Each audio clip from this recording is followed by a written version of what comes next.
Hello and welcome to the All 12 Signs video series. This is for the Scorpio New Moon.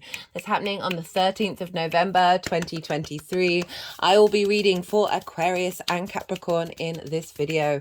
My name's Chloe. I work with card divination, astrology, and I channel energies through my body. It's just one of the ways that I channel. As you can see, my hands are moving around right now. This is independent of my conscious thought, drawing in energies from different dimensions to help us heal, help us clear stuck energy, and open up portals to source to get us in alignment with our soul's frequency. For those of you who know your time of birth, I really recommend checking out the first house. This is your rising sign, where your ascendant is. The astrology for all of the signs will link into them being in the first house. This does not invalidate you. Looking at any other part of your chart brings more holistic understanding to how these transits affect every part of our lives, right? So maybe you want to look at your sun, your moon, or your Mars, because Scorpio is traditionally ruled by Mars, which is what I practice. So look to that sign, wherever it falls in your natal chart, look to the themes of the house that it's in and apply those themes to the messages that come through. It's as if all of what's going on in your natal chart in that sign has now moved to the first house. Right, keep this short and sweet, and I'll kick off with Aquarius. Aquarius rising. How you doing, Aquarius?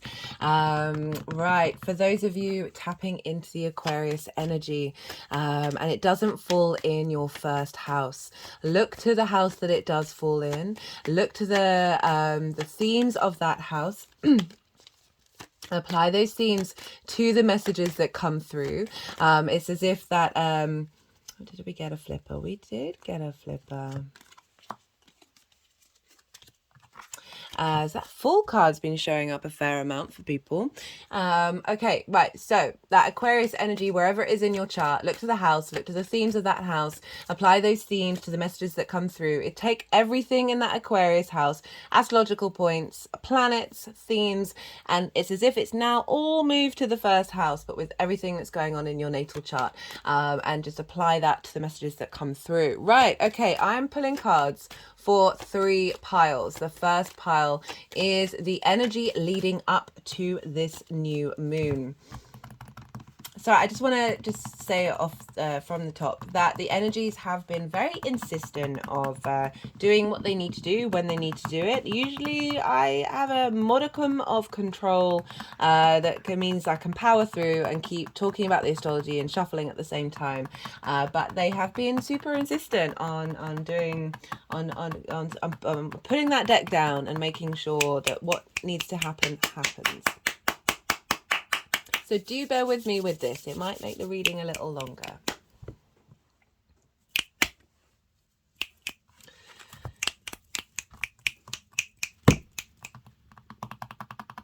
Okay, Aquarius. So what was I saying? The first pile, right? The lead up to this new moon. This can be encompassing both everything that you sort of learned from that South Node in Scorpio transit, which has, now moved into the sign of Libra. This is the first moon in Scorpio that isn't linked into that eclipse cycle. So it's a fresh new start with everything that you've learned from that, as well as everything that you've been working on since the full moon in Scorpio, which was an eclipse back in Taurus season, so about 6 months ago. So we're closing up that part of the cycle, and now we're heading to the new moon, which will then take us up to the full moon next year. The second pile is the energy of the moon itself. I see lunations as portals of downloads, right? The energetic tapestry of how all the planets and astrological points and asteroids are all talking to one another, and that energy is getting downloaded into your vessel, right? So there's an energetic download that will then unfold over time, that I find with new moons. The second pile could also represent things that are happening around the new moon itself, but I focus more on the download. Speaking of the energy tapestry of all the planets, I've done a collective reading, so you might want to go check that out. I go into more detail about this, way more detail about the astrology. I also get a bit esoteric and talk about the soul's journey, as well as lots of more channeled messages that come through in those readings, and an overall collective reading with the tarot. Tarot. So you might want to check that out if you want a deeper understanding about what's showing up during this new moon. Third pile is how all of this energy is going to manifest moving forward. So that's what's going on with the tarot. Let's talk a bit more astrology, right? Aquarius, regardless of whether this is your rising sign or not, Scorpio is a fellow fixed sign. So, and it's squaring your Aquarius energy. A square is an aspect of Mars. Mars can bring about conflict, drama, frustration, winning at all costs with this square. This is because it's two fixed signs. So you've got the same modality, different elements, different yin or yang energy, right? So the ways of doing things. So this is where energy can butt up against one another, because both of those fixed signs think they know best, right? And that's where the sort of competition and the frustration can come in. However, the other side of a square is a high vibrational manifestation energy in the 3D world, right? Because it's linked into friction. And so Mars can bring about a square, which is obviously ruled by Mars, can bring about change and manifestation, because without friction, atoms wouldn't bump up against one another and create time and space as we currently know it in this 3D vibrational frequency reality that we're very consciously aware of. And so that friction is creating in the world, right? So it's a high-end manifestation energy. It is a hard aspect. So hard aspects can involve a little more trials and tribulations before really like showing up, but it's about being forged in the fire. So squaring your Aquarius energy. And for Aquarius risings, so either side, right, there's when conflict and drama can show up, it's only to let you know, give you a tool in order to figure out what's truly important to you. So bear that in mind if these things are showing up. But this is a new moon, so I really feel like this is, excuse me one second, sorry about that, Aquarius. Right, so yes, as I said, this is it's a new moon, so it's not necessarily, maybe perhaps releasing conflict releasing frustration, yeah, but because it's a new moon, it's not necessarily going to be creating so much. So Aquarius rising, where is this happening? This is happening in your 10th house, your house of career. It's more your life purpose. I like to focus on life purpose because not everybody's career is their life purpose. And so it's the North Pole in your life. It's the most visible part of the chart. There's a sense of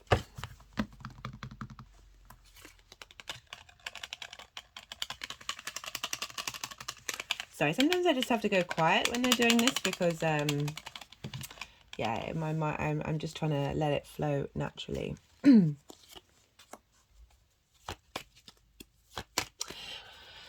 They are behaving very funnily, these energies that I channel. Okay, 10th house, life purpose, right? So as I said, career, it can be your career, but your career also facilitates your life purpose. This is your reputation. It's the most visible part of your chart. It's your vision, your clarity of where you're headed. And so we've got this new moon after everything that had been going on with the South Node moving through there, of refining this area. You may have felt like areas of your life were sort of let go of in order to bring in a new frequency.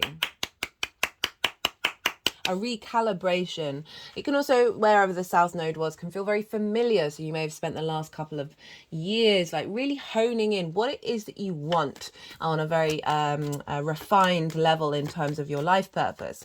And so this is an angular house. Angular houses are very pivotal houses, 1st, 4th, 7th and 10th. And these mark the sort of foundational points of your chart, like the cross that we have in the chart. So very strong foundations. They're very powerful energy. So having a new moon in your career house does mark a big new beginning in the way that you bring things into manifestation in relation to your life purpose, because it's squaring your 1st house, which is your embodiment of self, right? Your vision, your it's your vitality, it's your character, it's your body, it's your appearance, and how you then act on that, right? How do you exhibit yourself in the world? So it's squaring that, so it's forging in the fire this new dynamic, this new frequency coming in your 10th house. So this can be a new job opportunity coming in. This is also an elevation of whatever it is that you're doing already, or perhaps new opportunities that are helping you find a deeper understanding of what your career is and what your life purpose is. This also can be a fresh new start of understanding where you're at and what you're doing and building on it. It's a very, very powerful moon in general, right? I've really enjoyed talking about it with every sign now. And let's talk about the astrology. Okay, so we've got Mars in Scorpio, hasn't been in, and it's traditionally rules Scorpio, and that's what I follow. Mars hasn't been in Scorpio for a while because we had that basically 8-month retrograde in the sign of Gemini. So the last time it was in its own sign was in the sign of Aries, quite some time ago. Now imagine you've been traveling around for a year, and you finally get home, right? Mars is doing, I feel like Mars is doing a bit of a cleanup job in Scorpio. Like, it's in a yin sign, so it's very receptive. It's more protecting. I'm definitely getting the feeling of being protected by Mars in this, with this transit, rather than going on the attack. So it's like it's making sure all the structures in your 10th house are sound and grounded. Finding the motivation and drive to take action around your life purpose and your career, around your visibility, making sure that you're being, perhaps Mars has been very observational, and cultivating and nurturing, of making sure that your responses around, because it's also bosses as well, the 10th house, your responses around bosses are protecting you and protecting your journey, which is what I feel with this, of you being able to find the motivation and drive of understanding what action you need to take in terms of where you're headed and what the direction you want to go in. Whether that's conscious or not, Mars is very independent and it's in its own sign, so it's very strong.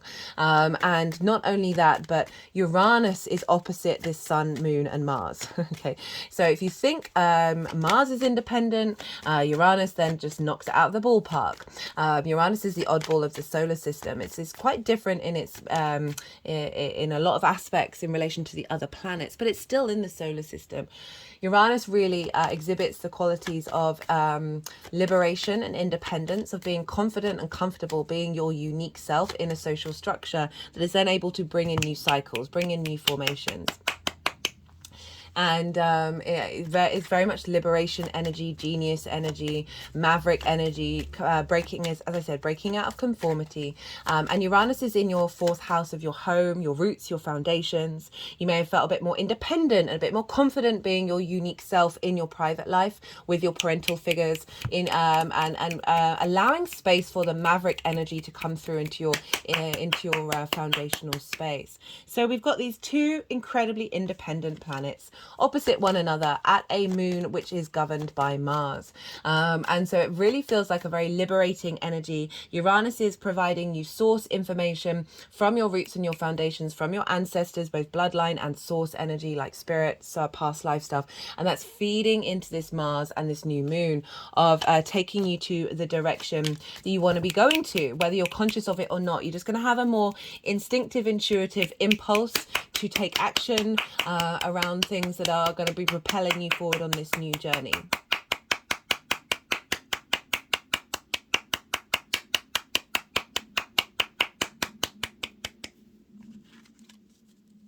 Not only that, Lilith is over in Leo. So Aquarius, out of all the fixed signs, you like, there's a guarantee that you've got stuff in Aquarius, which means the Scorpio energy, the Taurus energy, the Leo energy are being activated, and you're activating all of that even stronger. Oh, that's not very good English. You're activating that with more intensity because you're bringing in the Aquarius energy. So we're getting all of the fixed energies kicking off here, Aquarius. There's a real sense of stability and strength coming in. So Lilith, right? Sorry, I always try and go quiet when they're doing clapping, because obviously you can't hear me. And as I said, they're being quite insistent. Lilith is over in your 7th house. She's an asteroid, and she's very independent as well, right? So she's squaring Uranus, she's squaring Mars, she's squaring the Sun and Moon, she's opposing your Aquarius energy. Lilith, in a nutshell, she wants to be treated with respect, dignity, and equality, and will question when that is not showing up. Will question hypocrisy when someone is judging somebody for a thing that they're doing when they in fact do that thing themselves. or hierarchical structures that don't make any sense, i.e. you're told you can't do something by somebody who is doing that thing, and there's literally no rhyme or reason why they're saying you can't do it. Lilith will confront this energy. She'll want to have a conversation about it. She'll want to break that down and be like, hey, let's try and navigate out of this insanity. But if you're faced with energy that's like, nah, I'm sticking with it, this is the way it's going to be. This can be a person, this can be a corporation, this can be anything. Lilith will be like, all right, bye, out of that. She's not going to spend too much time trying to really break this down, right? I feel like a lot of us could embody this Lilith energy. And she goes and lives her own independent life outside of this energy. So this is in your 7th house of your one-to-one relationships. This can be business partners. This can be one-to-one clients, as well as intimate friends and more long-term committed relationships. So this combination is making me feel this sort of a liberation energy in your roots and your foundations that's clearing the motivation and drive that may have held you back from really embodying your life purpose. Scorpio can have some very intense energies. There can be jealousy, there can be possession, there can be hurt, pain, rage, all sorts of those sort of dark, intense emotions. I genuinely feel like there's an element of those being not necessarily cleared out, they're part of the human experience, but not letting them have such a strong hold over us, where they are sacrificing our own soul's frequency, right, of abundance and openness. And this Lilith energy is really in your 7th house of that intimate relationships. It's helping you surrender any desire for relationships to show up that affect your authority and affect your freedom.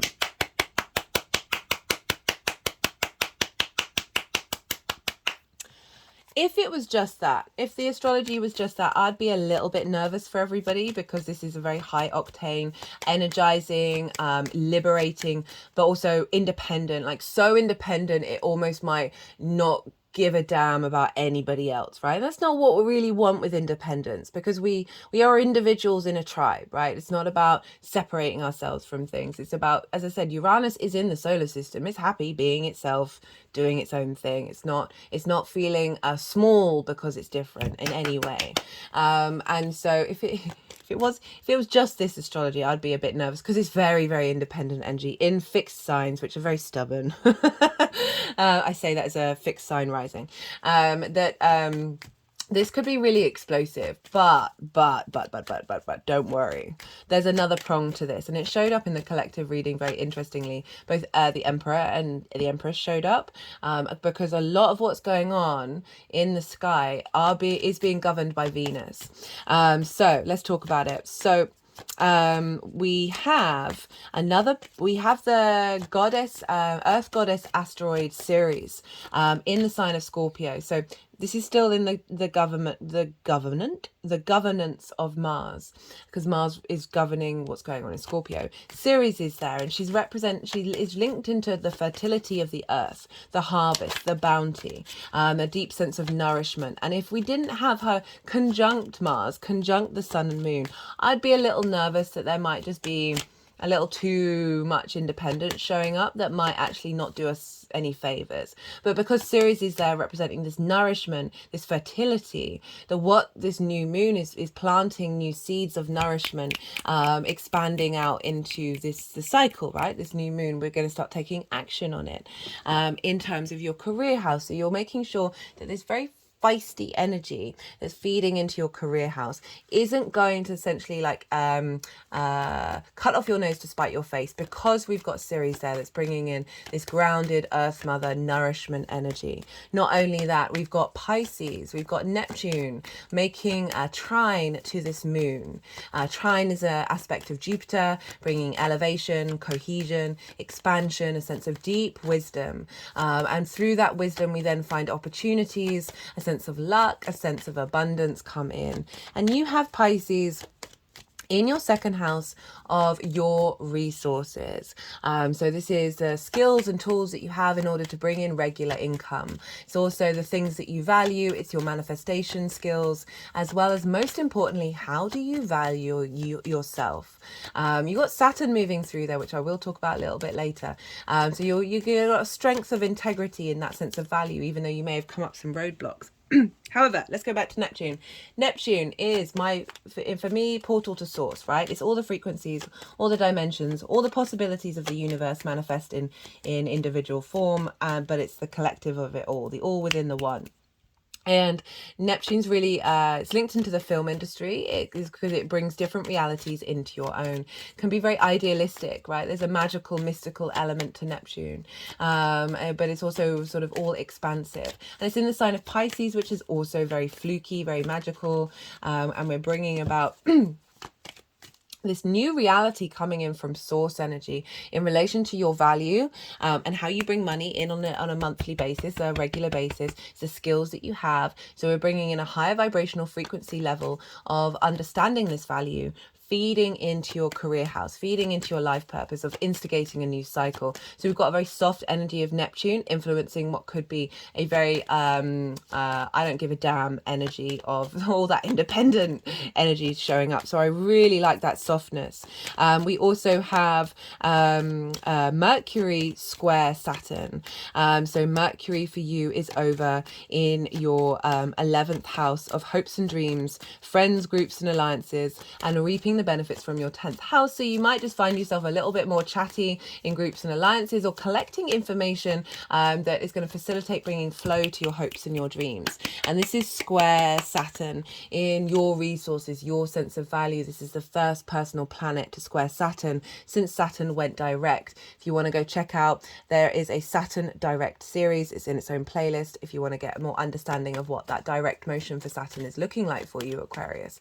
But it's square Mercury, right? So Mercury in the sign of Sagittarius is more the sense of knowing, and with Pisces, with Saturn, sense of the plan. What is the plan?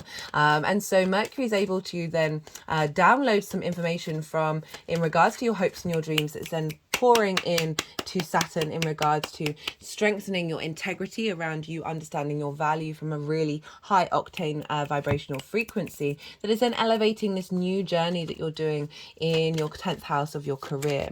Not only that, but Mercury is sextile Venus, and Venus is in Libra, which for you is a fellow air sign. This is in your 9th house of how you see yourself in the world, right? With the South Node, you're refining this idea of who you are in the world. That's then having an impact on how this is showing up for your new frequency of the 10th. Now, why is that? Well, Sagittarius and Pisces are ruled by Jupiter traditionally. Jupiter's over in Taurus with Uranus, which is ruled by Venus. And Venus is over in Libra in her own sign. So she's not being governed by anybody. Mars isn't being governed by anyone. Libra isn't being governed by anyone. They're the only planets that are independent. And so they're impacting the rest of the chart. So we've got this really nice combination of both Mars being very protective in Scorpio, and Libra saying, okay, all this rebirth of liberation, guys, right? Let's just make sure that that's still bringing about a sense of grace and diplomacy and harmony, and sort of a social balance, a social interaction. Libra is a very social sign, of making sure that this independence is not, as I said, cutting off your nose to spite your face, of making sure that you're in alignment with the rebalancing of who you are in the world, that is then having an impact on your career and your life purpose. Okay, that's a lot of cards. So that's kind of the most of the astrology that's showing up for you, Aquarius. What else did I want to say? That's pretty much it for now. So I'm going to go quiet. I recommend checking out your sun or your moon and your Mars, just to see the themes that may show up for you for this lunation, that wherever those are in your natal chart, the themes of those houses can just add on an extra layer to how you interpret what's showing up for you for this lunation. Right, so I'm going to go quiet. They're still shuffling, which means not all the cards have come out. So I'm going to keep shuffling until they put the deck down. I'm going to go quiet. You just had the Yang Day action side of the reading, the stimulation, the go, go, go, the extrovert, all that information. And now we're moving into the yin night rest side of the reading. We need a bit of rest in order to digest everything that we just learned. I'm going to go quiet and soften my mind. Let the energies do what they need to do. They're going to keep shuffling. Then they'll put the deck down and move the cards around and do a bit of energy work. And then put the cards into the 3 piles.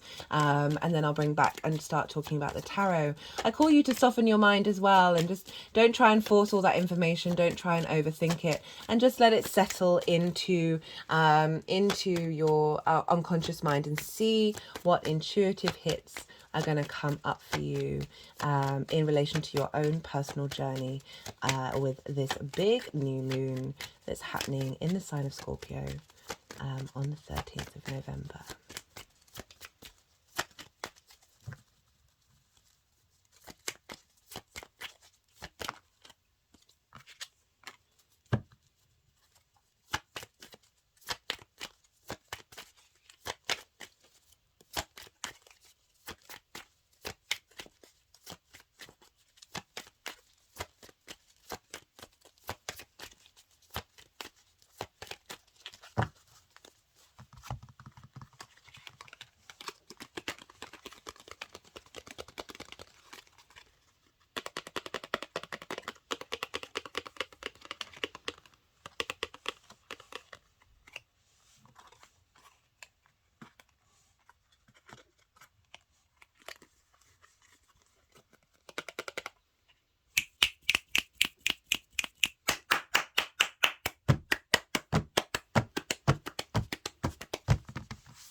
Okay, so Aquarius, we've got the lead up to this new moon.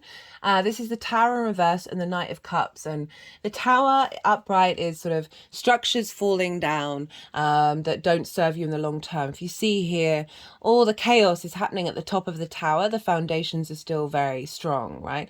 I feel like the South Node moving through your 10th has been clearing away any clutter that may have felt disruptive at the time, that actually is opening up space for you to use that energy elsewhere.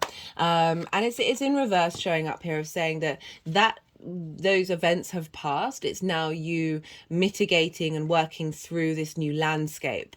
And it's with the Knight of Cups, which is lovely, because the Knight of Cups is, there's a sort of being able to see the nice side of things, right? It can be very romantic. It's an embodiment of your new journey, right?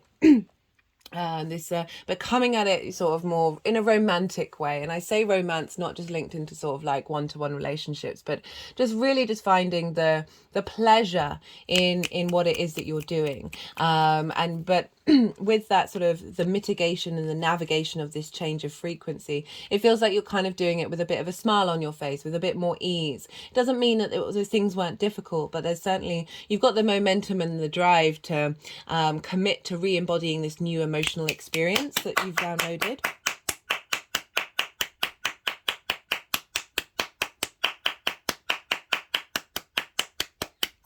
And then for the energy of this new moon, you've got like new beginnings on new beginnings. We've got the Fool. So the Fool is there's a naivety to the Fool that I love, and it's coming with, there's mountains in the background, so that naivety is kind of coming from a higher perspective. If you see here, the chest is like so far out. It means operating from a heart space. So it's like the good, the bad, and the ugly, whatever's going on, you're able to find the pleasure of the experience itself. I'm not saying like bad things are going to happen, but that's kind of like the mentality of the Fool, of like, I'm going out in the world, I'm going and doing things, and everything about this is wonderful. Even if I've just been duped, like, you know, the sort of, but it's all an experience. But this is a new beginning. This is a new mindset, a new frequency that is coming through, that is of more ease, of more, there's just a lightness to it. You know, having that heaviness of the South Node moving through Scorpio, of like, coming out the other side of it, feeling refreshed. You're on top of the mountain, you know where you're going, you know what you're headed, where you're headed. This is what's being downloaded into you. And we've got the Ace of Pentacles, which again is a new opportunity, right? This is a renewal in the 3D world. This is great for 10th house stuff, for career, for life purpose. This could symbolize a new opportunity, either in the profession that you're in, the company that you're in, or a new avenue in which to go down that you may not have seen before.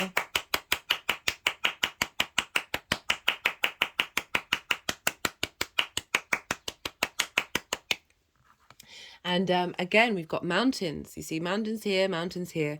I always tap into the phrase New Earth with this card, because for me, it's like, I don't like to, this 3D experience is amazing. It's difficult, but it's amazing. This planet is beautiful, and just an absolute phenomenon.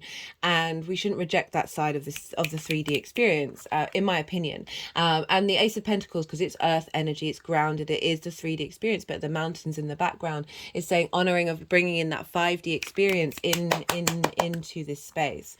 We've also got a lot of abundance here. We've actually got the flowers, the lilies, the roses that are in the Magician's card. So kind of hinting that the universe is providing an energetic frequency of letting you know you have all the resources that you need within you in order to create in this world.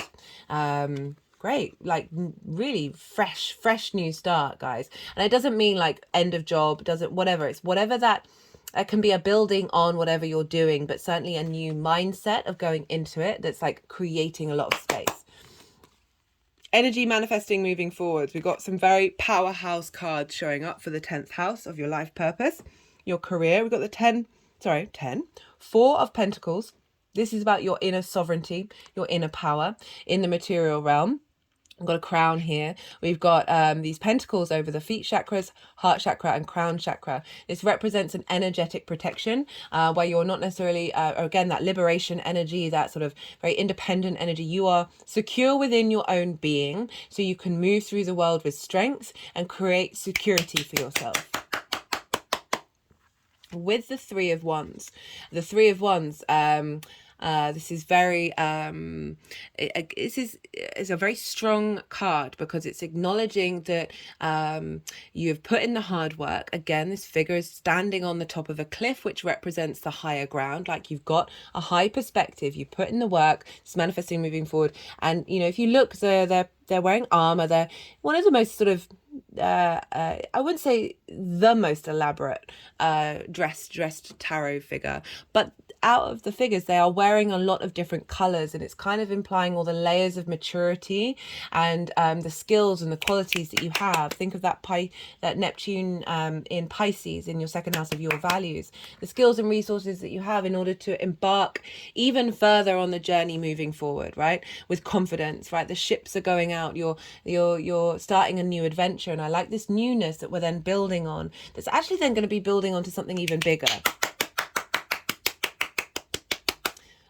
Moving forward. So love this for you, Aquarius. Right, I'm going to pull one card from the tarot in relation to the Mars Sun conjunction, which is called a Cazimi, that's happening on the 18th of November. This is instigating a new Mars cycle in the sign of Scorpio, and so this is the vitality, the purpose, the animation, the vision of the sun feeding into Mars that's instigating this new cycle. The last time we had it was in Libra season in October 2021. So these don't happen as often as, say, Mercury or Venus. This is like a new moon for Mars, right? And so you might want to think back to October 2021 and think back over the last 2 years and see, okay, where is my motivation and drive and passion and momentum and movement being focused towards? It's been in relation to Libra, which is your perspectives of you in the world. That's also linked into foreign travel. So you may have actually spent the last two years doing a bit of traveling, but everything, all the connotations of the ninth house you would have been working on. Now we're shifting over to the 10th house. With the ninth house, it's about understanding who you are in this world. The more that we understand that with confidence, the more that we're able to understand where we want to be headed, what our life purpose is, and who we want to be in our career. So it's really facilitating that. And now we're instigating a new cycle in the sign of Scorpio, its own sign. Mars is in its own sign. So this is a very powerful Mars. And the card that you have is the 10, I keep wanting to say 10. Is the King of Pentacles. What a great card to have for a symbol of this Mars cycle that's going to go on till January 2026 of from now on, there's going to be an element of your motivation and drive being focused on your life purpose. And we got the King of Pentacles. So this is like abundance. This is you being able to take action to create abundance in your world. Love, love, love, love, love, love, love, love. Love this. That is such a great card to show up for the 10th house and Mars as well. Beautiful. Right, let's get some clarifiers. We've got wild cards show up.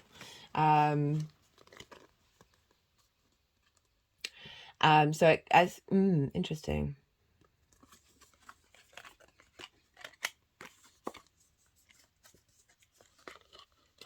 I'm just getting that this is just confidence that's coming in. And that through that confidence is going to be providing some opportunities that may feel really out of the blue, that are bringing in opportunities of abundance, whatever that means, right? Not that specific, but just out there for you. Let's get one more. Let's get one other than the wild card. But that is interesting to think that there's going to be something that is going to show up that is out because of this new vibrational frequency that is, I just feel like you're not, it wouldn't have even crossed your radar in the past.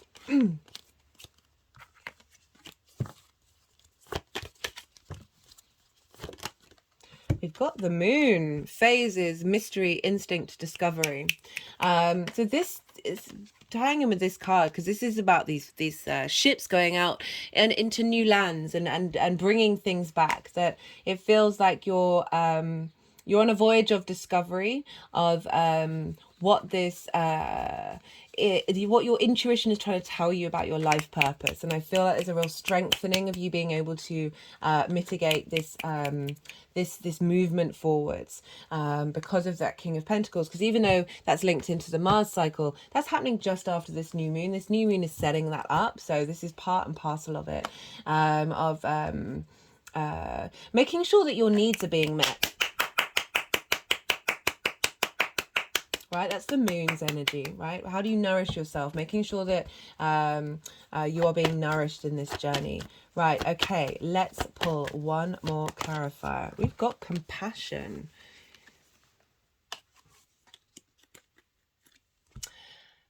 Yeah, I guess that's another word of linking in the Knight of Cups, but this compassion for whatever's gone on, right? You've been able to make peace with it. And when we make peace with those things, with those difficult journeys, with difficult situations that may have felt very disruptive and felt you may have had you be quite isolated, when we free ourselves of that, through that compassion, through that deep understanding, we then open up more love into our life, and that we're not holding on to those difficult energies, which I talked about at the beginning. Cut the deck again and got shuffled the deck and got self-discipline, which is very appropriate for the King of Pentacles, which is saying that this new frequency that's coming in is bringing in that sense of dedication that you're going to be able to, self-discipline isn't a bad thing, it's a wonderful thing. You're going to be able to put in the actions that you need to do and not feel it. It doesn't feel like a heavy weight. It doesn't feel like it's a drain on you. That you're enjoying the fact that you're able to get this stuff done in a way that isn't depleting you. Always remember R&R. Remember to rest as well as take action. It's a very empowering spread, Aquarius. I hope it resonated. If it did, don't forget to hit that like button. As always, an honor and a privilege to read for you all. Be good to yourselves, Aquarius. Be good to those around you, and most importantly, be well until we meet again. Capricorn rising. How you doing, Capricorn? For those of you tapping into the Capricorn energy and it doesn't fall in your first house, look to the house that it does fall in your natal chart. Look to the themes of that house and apply those themes to the messages that come through. It's as if that Capricorn energy, with all the connotations of your natal chart, planets, astrological points, the themes have now moved to the first house. So take what resonates and leave what doesn't. I'm pulling cards for 3 different piles. The first pile is the lead up to this new moon. This can be a summing up of everything that you've kind of been working through with that south node being in Scorpio, as this is the first moon in Scorpio outside of the eclipse cycle, as well as everything that you've been working on since the full moon in Scorpio that was an eclipse back in Taurus season. So over the last 6 months, what's been going on? And the second pile is the energy of the new moon itself. I see lunations as portals, download times, and with a new moon we're getting a new download.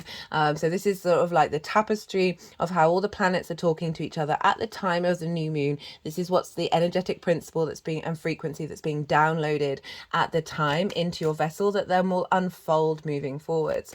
It could also link into what's going on around the new moon for you, but I like to focus more on the energetic download. The third and final pile is how all of this energy is going to manifest moving forwards. Now, regardless of whether Capricorn is your rising sign or not, this Capricorn and Scorpio sextile one another. So this is an aspect of Venus. This is a soft, free, easy flowing energy, very supportive. It's bringing about a sense of appreciation, love, a sense of harmony, and also brainstorming. Like, it's very creative. And why is that? Well, Capricorn and Scorpio are both yin and night in nature, but they are different elements and different modalities. Capricorn, you instigate. Scorpio is fixed energy. So we've got the baseline, the yin night, that's common with one another, and then differences. So this is where the brainstorming, the creative pursuits come in, because you're working together with different elements and different modalities, but the baseline that you've got in common. So you're able to create from that. And find a sense of appreciation and harmony. Right, okay, but let's move on to Capricorn rising. Where is this showing up for you? This new moon, this new beginning, this elevation. This is happening in your 11th house. This is the house of good spirits. This is your hopes and your dreams, friends, groups, and alliances, as well as reaping the benefits from your 10th house, which is your life purpose, your career house. So we've got a fresh new start kicking in. It's a great time to set new intentions. Even if you're watching this after the event, you can still do it. But just in general, you're still going to get that energetic download. But why is it good to set new intentions? Well, the moon is at its darkest. It's most receptive. The moon is our emotional body, our unconscious mind. How do we nourish ourselves? How do we nourish others? And where are our needs being met and not being met, as well as our intuition? So this is when the full light of the sun is being absorbed by the very receptive moon in your unconscious mind. So the sun, our vitality, our vision, our purpose, our animation, our cognitive mind is feeding new energy into the moon, which will then take it forward into the next cycle. So this is why it's a good time to plant new seeds, because our unconscious mind is very receptive at this time.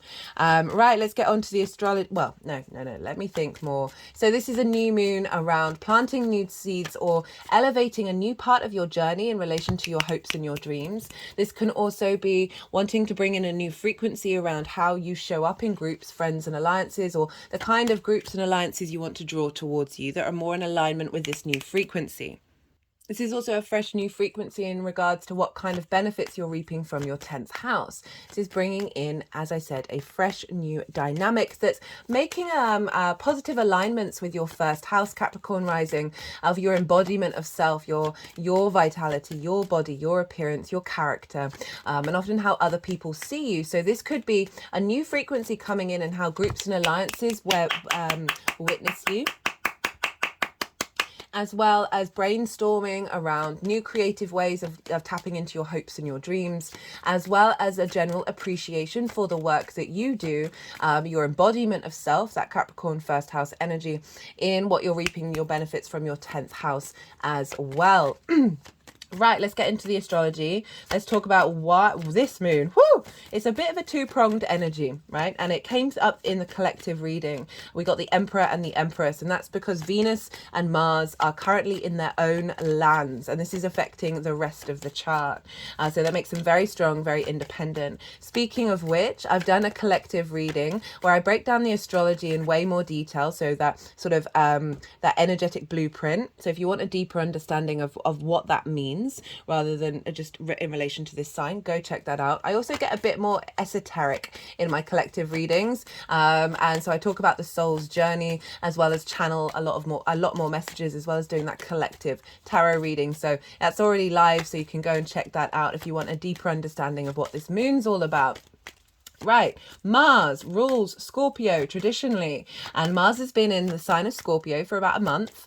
So we're sort of incorporating everything that we've been learning with Mars moving through that sign. Perhaps you've had more motivation and drive to go out into groups and alliances, more motivation and drive to take action around your hopes and your dreams, as well as the sort of so we're incorporating all of that energy that Mars has already learned into this new moon, and Mars rules this moon, and Mars is the first time it's been in a while. It's the first time Mars has been in its own realm for a while, because it had that 8-month retrograde in the sign of Gemini, and obviously Aries is the other sign that it rules. So it's been quite some time since Mars has been in its own realm, and imagine if you've gone traveling for like a year and you finally get back home, you just get settled in, and especially in this yin sign, I feel very protected by this Mars. That's the energy that I've been getting from it, of just coming back to the realm that you know. So everything's a lot easier, you know where everything is, but you may have noticed that you needed to do some repair work, you may have noticed you needed to strengthen some things,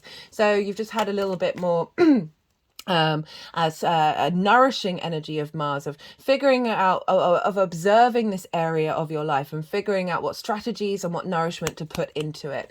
Mars is very independent, and it's in its own sign, it's really strong, so it's even more independent, and it's about, as I said, those motivations and drives, those momentum where we put things into action and bring things into being. And Mars is conjunct this moon. So all of that martial energy, that intensity, that ability to go into the darkness and find the motivation and drive to reveal secrets, to bring things up, to compost and transform energy, is feeding into this new moon. So it's a very, very powerful moon. And as I said, very independent. Not only that, we have Uranus over in Taurus. And if you think Mars is independent, well, Uranus knocks it out of the ballpark. So Uranus is in Taurus, which has been there for quite some time. And this is your house of joy. So this is your creation energy, the things that give you pleasure in life, children, whether it's your inner child, a literal children, or children that you work with, or birthing something into the world from a creative space, right? It's also linked into romance and short-term dating, but let's focus on that creation energy. Uranus is the liberator. It is the maverick of the solar system. It is different to all the other planets in quite significant ways. And it's very comfortable and confident being its unique self inside the solar system, so inside society. can be very contrary, can be very sort of genius orientated. It's able to think outside of the realms of conformity. It's able to break out of conventions. And so we've got, but it's the chain breaker and the clearer of paths. Uranus can come along and disrupt areas of your life in order to release baggage in your life that isn't serving you in the long-term cycle. So we've got this very innovative, very inventive, very independent energy in your 5th house of your creation energy that's feeding into this new moon. By opposition, it's opposite Mars, it's opposite the sun and the moon. And so it's feeding this sort of rebirth of your creation energy into your motivation and drives to take action around your hopes and your dreams. It's making sure that your independent creative energy is being elevated in friends, groups and alliances, as well as being recognized and getting actions taking around your independent creative energy that's linked into your 10th house of what rewards you're reaping from what you've been working on in where you're headed. Very independent, very, very, very, very independent. And we've had some marches happen in London on the day, yesterday on Saturday, on the day that the Mars-Uranus opposition was exact. And it was a march against peace. Which is linked into Libra, because Libra's governing Uranus, which I'll talk about later. And everyone was really worried that those in support of peace would be very disruptive. And it turned out there was another group of protesters that turned up. If you want to Google it, you'll find out what kind of protesters, what frequency those protesters were operating on. And they were the ones who got arrested. And it's such a lovely symbolism of breaking out of conformity with this moon as well, of because the second prong effect linked into everything, linked into Libra, Venus and what she's ruling, is saying that there's a softness here. So anyway, Lilith over in Leo, which for you is in your 8th house of the give and take between you and the outside world. This can be time, money, things, energy. This is also in the inheritance in terms of a 3D and cosmic inheritance. Just the general resources of the outside world. Lilith is also very independent energy, and she is square exactly Uranus, square the sun and the moon, square Mars. And Lilith will come along. She wants to be treated with respect, honor and equality, and if situations show up that aren't matching that, she'll want to have a conversation and say, hey, what's going on? For example, hypocrisy. If someone's judging somebody on something but they're doing it themselves, or hierarchical structures that don't make sense, where you're told you can't do a thing by someone or an organization that is doing a thing, and there's no rhyme or reason why you can't, right? Lilith will want to go and have a conversation and say, hey, none of this seems to make any sense. Let's have a chat about it. And if that energy is met via a wall saying, no, this is how it's going to be, Lilith has the confidence and comfortability to be able to pack her bags and leave and go and live an independent life elsewhere where she is respected, right? So we have incredibly independent, very energy. This could, if we just had this in the astrology, I'd be a little bit concerned because it's a bit of a firecracker, it's so independent, it might be negating everything else, and we don't necessarily want to go to that extreme, and can be very sort of disruptive, right? We've got potential earthquakes looming in Iceland, which I feel like is linked into this Mars Uranian opposition, that it can be very disruptive to the actions that are being taken. However, that's not the overall vibe that I've been getting, because we've got some really lovely other aspects that are a lot more softer, and providing just the yin side of the more disruptive I am who I am vibe, right? It's all about balance, guys. Right, so Ceres, the asteroid, is conjunct Mars and conjunct the sun and the moon in the sign of Scorpio. And Ceres represents the earth mother, goddess, fertility energy. She's linked into the harvest, into abundance. And very, very much nourishment is coming in. So if we didn't have this conjunct the moon, conjunct Mars, conjunct the sun, I would be a little bit nervous. But because she is, we're getting Ceres going, hey, everybody on the independence team, let's make sure this is nourishing and producing abundance rather than basically cutting off your nose to spite your face because you're being so contrary, you're dismissing absolutely everybody around you. So we've got Ceres providing nourishment to your hopes and your dreams and your motivations to be able to take the actions in order to facilitate that. Not only that, but we also have Neptune over in Pisces making a trine to this moon, making a trine to Mars, a trine to Ceres. So a trine is a aspect of Jupiter.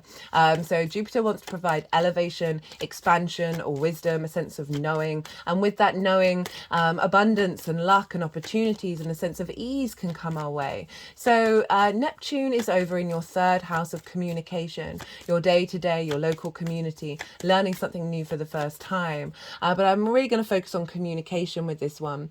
Neptune for me is like a portal into source energy. It's all the frequencies, all the dimensions, all the possible realities. And it can be very magical and very mystical, like also it's linked into the film industry, so and that's because it's good at bringing different realities into your own. So what I'm getting with this transit and this aspect is that Neptune is bringing in a higher vibrational frequency if in the way that you communicate, in the things that you do on a day-to-day basis, right? It is the sort of the mundane day to day. It's bringing this more higher vibrational frequency that's in alignment with source energy and your longer term expansion into your hopes and your dreams. It's saying that this frequency that in the way that you express yourself and the things that you do every day is facilitating your, as I said, the expansion of the hopes and the dreams, as well as perhaps a new understanding of who you are in groups and alliances and your recognition based on this new vibrational frequency that's coming in, that's more in alignment with your soul. So more of you is being more accessible and more bringing a sense of cohesion. So that's a coming together with those friends, groups and alliances. As well as bringing in a new ability to perhaps speak your piece if you're not reaping the benefits that you need from your 10th house, right? Of being able to stand up for yourself, of finding ways of through your daily practice to draw in that energy of success. So that's adding a softer aspect to it, as well as Ceres. So slightly mitigating this very independent energy, because, you know, it's drawing in that communal energy of your local community with these groups and alliances of saying, hey, be independent, but you want to work with that. We're individuals, but we're also very tribal, right? So it's finding that balance between the two. We've also got a square with Saturn in Pisces and Mercury in Sagittarius. Sagittarius is in your 12th house, your hidden house, your house of mysteries, right? This can be where anxiety and depression are, and grief and loss, only because the constructs of who we are often a lot of it comes from trauma responses and limiting beliefs. So that's where all of that can kind of come from. But underneath all of that is the magic of your soul. And so I really feel this Mercury moving through the 12th is revealing any details that come from the magic of your soul that help facilitate the direction that you're heading with your hopes and your dreams, because it's a square with Saturn. Saturn is also over in your third house of communication and your local community and bringing meaning into your day-to-day. So there's a sense of manifestation of your magic coming into the day-to-day that's part of this long-term commitment, legacy energy that Saturn is bringing in your local community, right? In your day-to-day, in the way that you communicate. And this is the first personal planet to square Saturn since Saturn has gone direct. I've also done a transit series on that, so if you want to go check that out as sort of a more longer term cycle, it's there. It's the last series that I did, but it's also in its own Saturn playlist. So why is Venus involved? Well, Venus is talking to Mercury. They're also making a sextile, and Venus is over in your 10th house of your career, your life purpose, your reputation. So you've just got more charm showing up there, more sense of she's in her own sign. So she's like Mars. She's not affected by any other planet. So Venus is very focused on your career house, right? and bringing about a sense of appreciation and value to who you are, to your life purpose. And this also might be, you might be sort of well received by feminine energy with this transit. You're also refining, bringing balance to where you want to go, and how is that bringing a sense of harmony to your existence. And so she's talking to Mercury by way of sextile. So again, that very creative energy and harmonizing with your unconscious mind, with your life purpose. Not only that, but Sagittarius and Pisces are ruled by Jupiter. So that's where Mercury is, that's where Saturn is, that's where Neptune is. And Jupiter is over in Taurus with Uranus, that is also ruled by, that's ruled by Venus. So all of those planets are being governed by Venus in her own sign. So Uranus is being governed by Venus. Neptune, that's making an exact aspect to this moon, is being governed by Venus. So even though we've got this very martial, very independent energy coming through, Venus is coming along and saying, hey, let's make sure we're in balance here. Let's make sure we're in harmony, and not like going too far ahead and breaking out of potential possibilities of expansion. So there's a real softness. Both at the Empress showed up in the collective reading together. So that was really beautiful. What else did I want to say? That's pretty much everything that I wanted to say, but they're still shuffling. Not all the cards have come out. And so I'm going to go quiet. We just had the Yang Day action side of the reading, the go, go, go, the stimulation, all the information. And now we're going to have a little bit of yin rest night time, where I'm going to go quiet. I'm going to soften my mind. Just let when they put the deck down, they'll then do some energy work, and they'll move the cards into the 3 piles. And then I'll come back round and I'll bring in the tarot with the astrology. I call you to soften your mind as well. You just had loads of information. Don't try and overthink it. Let it just settle in your unconscious mind. Let it all digest, and then see what intuitive hits come up as you are in a space of stillness. Right.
Right. Capricorn. Okay, so we've got an interesting combination of cards here. This is for the lead up to this new moon, as I said, sort of incorporating sort of the journey with the South Node having been in Scorpio, as well as everything that you've been working on since the Scorpio full moon in Taurus season.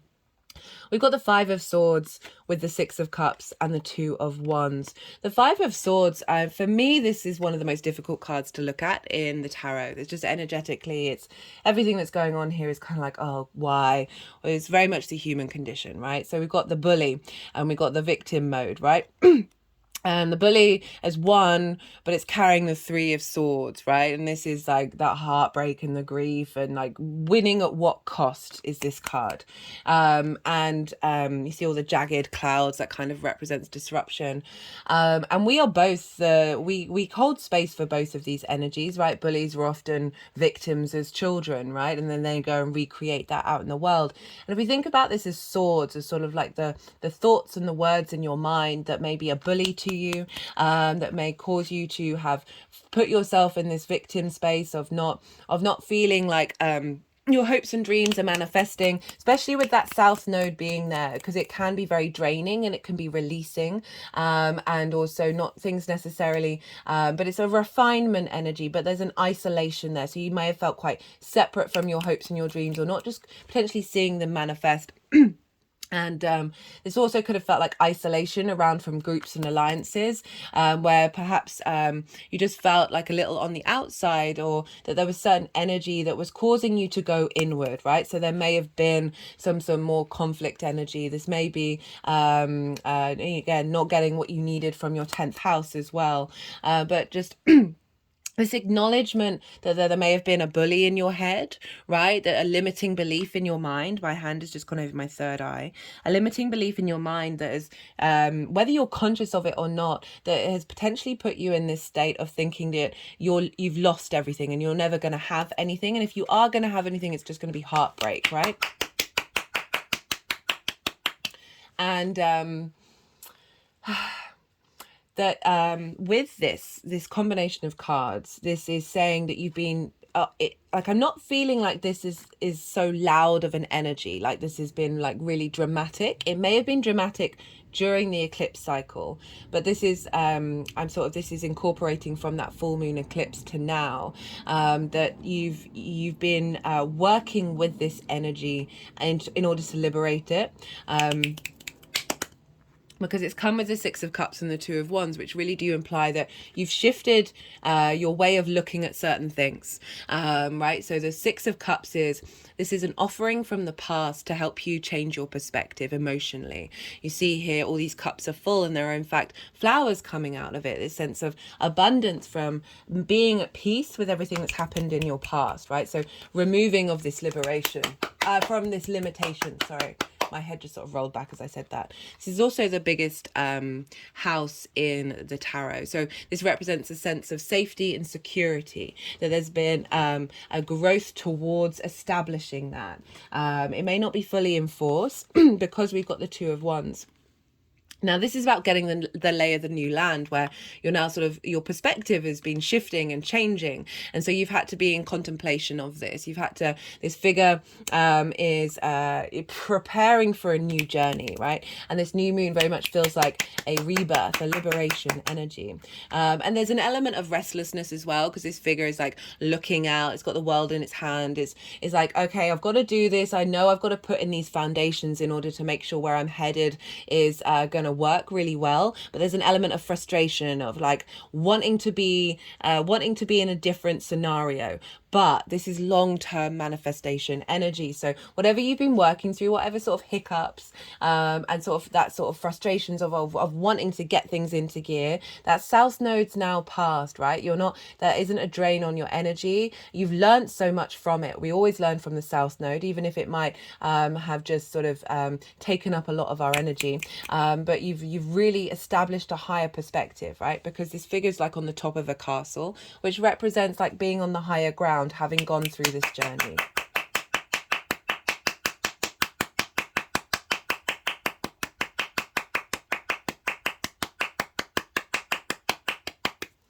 Now, the energy of this moon moving forwards. We've got the King of Swords and we've got the Three of Wands.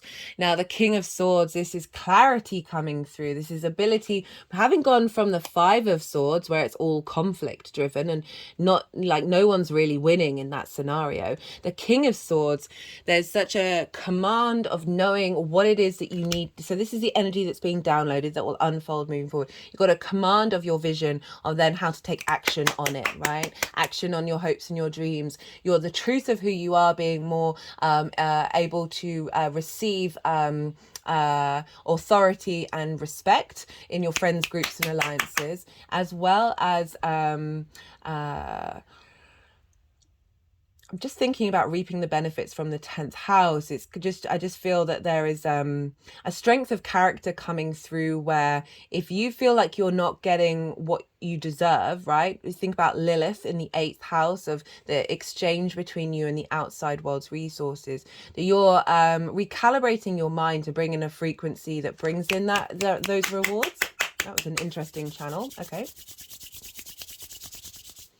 And not letting any of those things affect how you take action, right? So often, sometimes if we're not seeming like we're getting that connection that we desire, whether it's through our work or groups and alliances or your hopes and dreams not manifesting, the King of Swords mentally isn't getting bothered by things, right? So it's not getting knocked off its perch and then not being able to have that clarity of mind to then implement and manifest.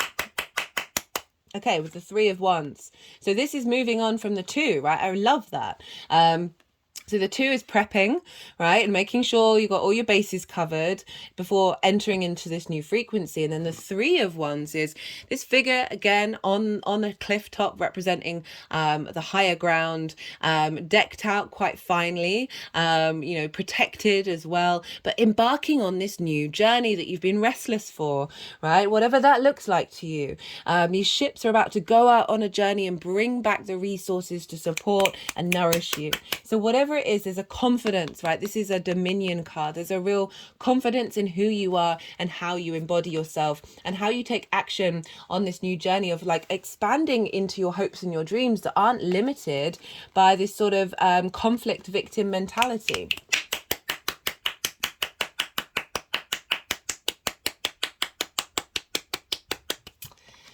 You got one card for how this is all manifesting moving forwards, and I love it. You've got a lot of fire here, so it's really saying, you know, if you think about hopes and dreams, it's about tapping into the passion and drive and creativity and independence around it, bringing those hopes and dreams into fruition, as well as being very confident, being your spark of spirit with friends, groups and alliances as well. There's a real sort of momentum picking up here with these ones. And you've got the Knight of Wands. What a fab card to have for this new moon in your hopes and your dreams, right?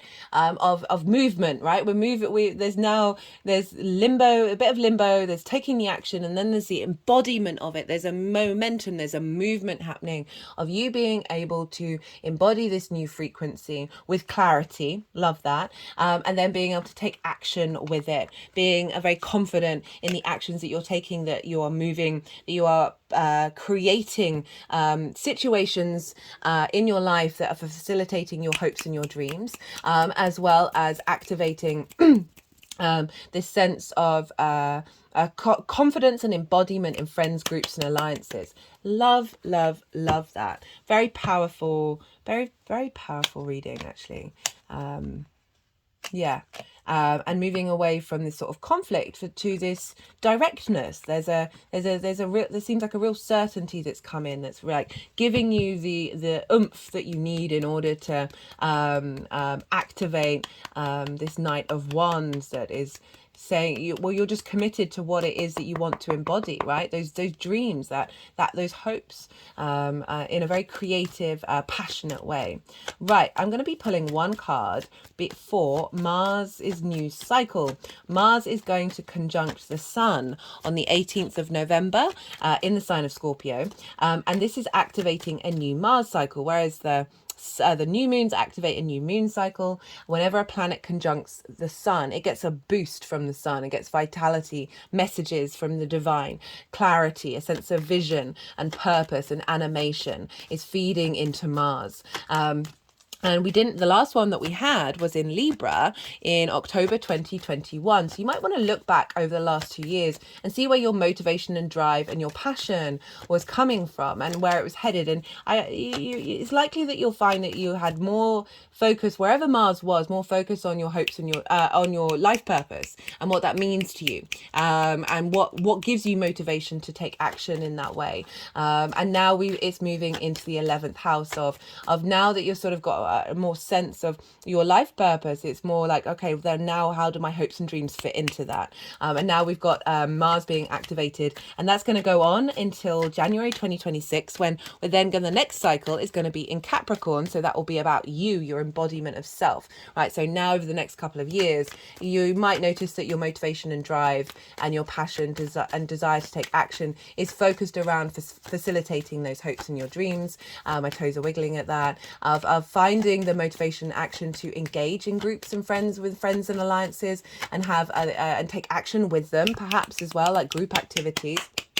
You may find groups that help facilitate their dreams and your dreams, as well as, just finding a bit more good spirits in your actions. So I'm pulling a card for that, to sort of the general energy of this new Mars cycle. We've got the Five of Wands. Let's see whether it wants to be, it's wanting to be upright. No, in reverse. And I like this because we've got that Five of Swords as well. So it's sort of tying into energy that's a bit conflicting, that's not really getting anywhere, that you're just like, oh, why is this around? The Five of Wands, this is about, this is kind of like brainstorming, but also it's, for me, it's very much, this is chaos energy, right? There's a lot of movement, but there's no momentum. Like nothing's quite getting off the ground, right? In reverse, which is saying that there's more clarity, there's more vision, you're able to take more direct action. Like you may have learned a lot from all of this butting heads with one another, and now there's the lots of fire energy for you guys. I really like this for that hope of good spirits, right? Your spirit energy is very much linked into fire, of you really being able to tap into that source energy that's facilitating these hopes and dreams. So there's more clarity, there's momentum happening, there's lots of momentum going on, right? And you might want to I'm just thinking of like how to use this as a tool in reverse, that if you are finding yourself in sort of stagnant energy, maybe do some exercise, right? Maybe to try and shift that energy and move it outward. But it is in reverse, so it is saying that is being cleared in general. It might help to have sort of a regular exercise regime, just to help channel that energy and get it more clear, or however that resonates. Right, okay, I'm going to pull some clarifiers. Let's see what wants to come through. It's got the Queen of Cups on the bottom. I just had an urge to look at the bottom of the deck. I don't always do it. I only do it when I'm inspired to. And this is, I just feel like this is this nourishment energy that's coming in for that Scorpio energy, which is water. And there's a sense of peace. There's a sense of knowing that where you're headed, you're comfortable with it. Like you're not having to worry and stress out and like be all scattered and be all over the place. There's a sense of that clarity coming in and being able to nourish your emotional body while you're moving through this this shift. Right, let's see what clarifiers want to come out for Capricorn.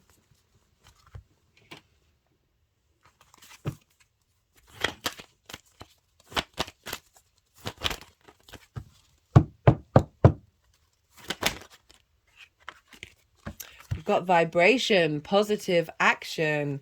Yeah, so clearing out that kind of conflict energy and getting it more in alignment. Yeah, just focusing on your alignment, I feel like is a really good thing to do. I mean, obviously it's good for everybody, but finding, perhaps lighting a candle as well. You've got a lot of fire here. 1, 2, 3, 4. You've got a lot of fire. So perhaps lighting a candle in order to sort of center yourself and set an intention, or ask it a question and see what energy you receive from it. That I feel like fire is going to be a really good thing to help activate a lot of this energy.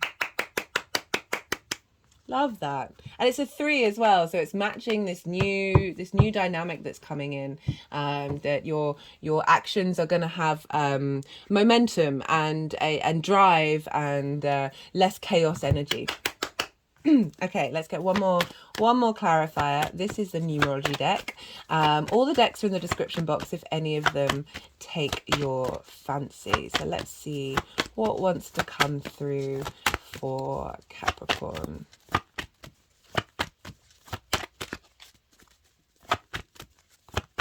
I'm just hearing good vibrations, you know, the Beach Boys song in my head. So you might want to play that. And it's great for House of Good Spirits. It really is. I'm just having, you know, I talked a lot, I didn't mention it in this reading, but Scorpio energy can hold a lot of intense emotional feelings, right? There can be rage, there can be hate, there can be pain and grief. And it can get quite fixed on those things. And it's a wonderful thing. You know, I mentioned Bjork, very strong Scorpio energy.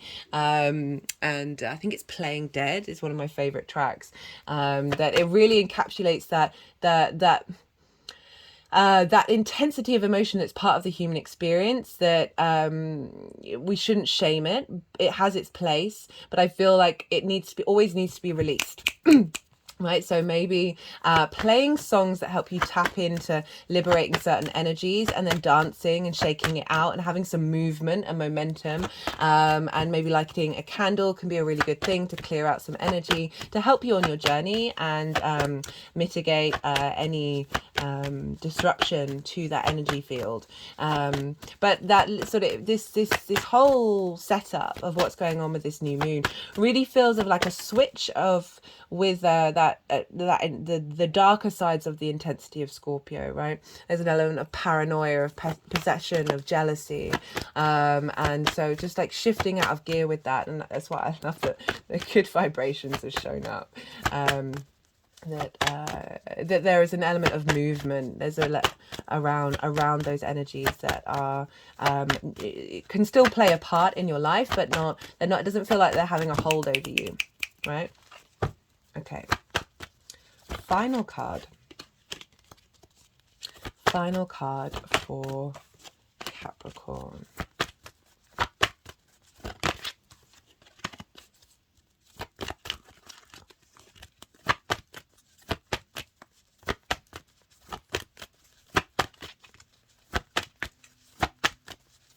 So much fire, Capricorn.